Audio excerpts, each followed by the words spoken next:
Hello दोस्तों, मैं हूं भरत और आपका स्वागत है भरत किचन हिंदी में। अब दम आलू में वैसे तो प्याज और टमाटर डलता नहीं है, पंजाबी वो पंजाबी ग्रेवी होती है, बट मैंने कहा थोड़ा कश्मीरी ग्रेवी होनी चाहिए, तब तो मजा आएगा। और इसे बनाना भी सच में बहुत ही आसान है। तो फिर देर किस बात की, चलो फिर शुरू करते हैं। अब सबसे पहले मैंने यहाँ पर ली है कश्मीरी लाल मिर्च। अरे भैया, कश्मीरी रेसिपी है तो कश्मीरी लाल मिर्च तो लेनी ही पड़ेगी ना। लेकिन मैंने इसमें थोड़ी सी स्पाइसीनेस कम करने के लिए सारी लाल मिर्चों में से ये सारे फ्लेक्स निकाल लिए हैं छिल छिल के, नहीं तो रेसिपी बहुत ही स्पाइसी हो जाएगी।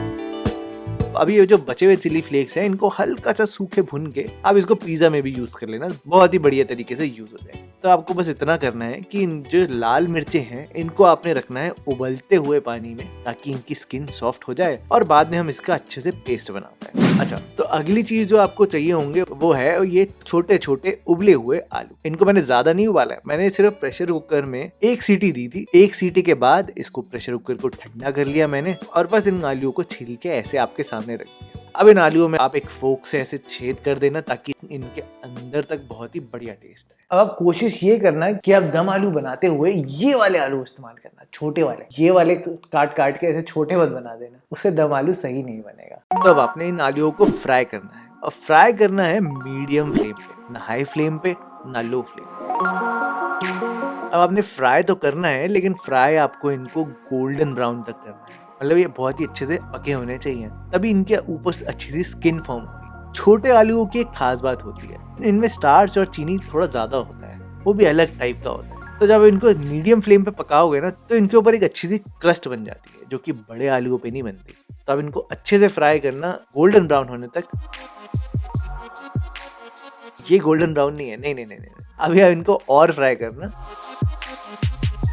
आपको ये कलर चाहिए, ऐसे इतने अच्छे से पके होने चाहिए, तभी रेसिपी बढ़िया बनेगी। ये देखो, आप ये चाहिए आपको, क्रिस्पी क्रिस्पी आलू पूरे तैयार है। और सच बोल रहा हूँ, अगर आप इन आलूओं को चाट में डाल के खाओगे ना, आपको बहुत ही बढ़िया लगेगा। खैर, अभी तो हम दम आलू बना रहे हैं, तो आप ये अपनी सारी सूखी मिर्चें लेना, जिनको हमने अच्छे से गीला कर दिया था, इसको मिक्सी में डालना उसी पानी के साथ, और मिक्सी में अच्छे से पीस लेना।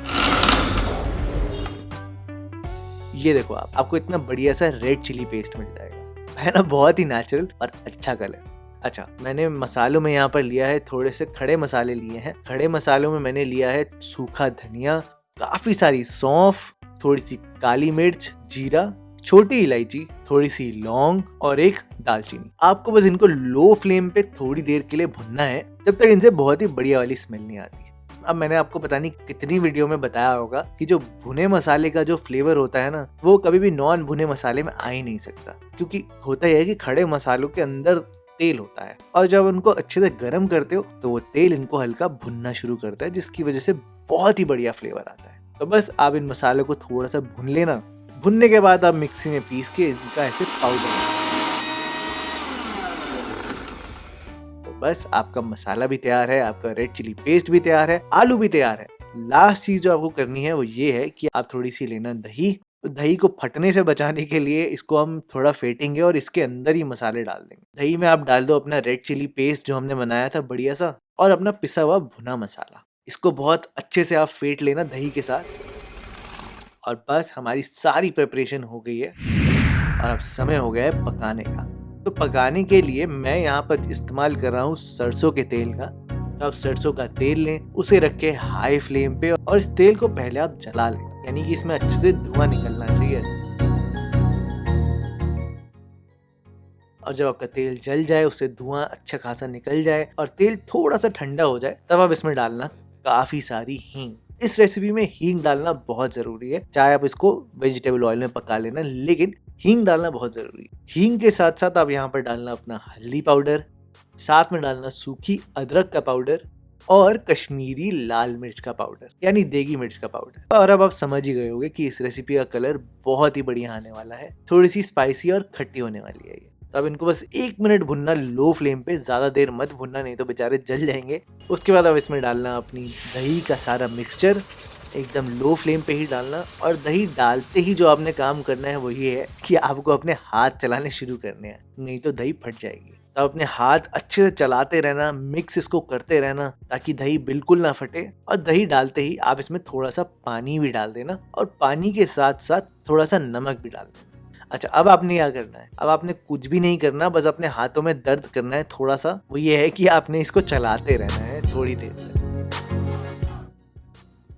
लो फ्लेम पे ही आपको पकाना है और 2 से 3 मिनट के अंदर अंदर ही इसमें उबाला आना शुरू हो जाएगा। और जैसे ही इसमें अच्छे से उबाला आना शुरू हो जाए, तब आपने इसमें डालना है अपने फ्राई किए हुए आलू। और अब बेस्ट पार्ट है रेसिपी का, वो ये है कि आपको इसको दम पे छोड़ना है। अब वैसे तो दम कुकिंग होती है कि जब ऊपर भी चारकोल होता है, नीचे भी चारकोल होता है, दोनों तरफ से बहुत ही हल्की सी हीट होती है और उसमें पकाया जाता है। वैसे तो दम तो उसको कहते हैं, लेकिन हम क्या करेंगे, इसको ढक देंगे, लो फ्लेम पे एकदम छोड़ देंगे और इसको लगभग 10 मिनट तक अच्छे से लो फ्लेम पे पकने देंगे।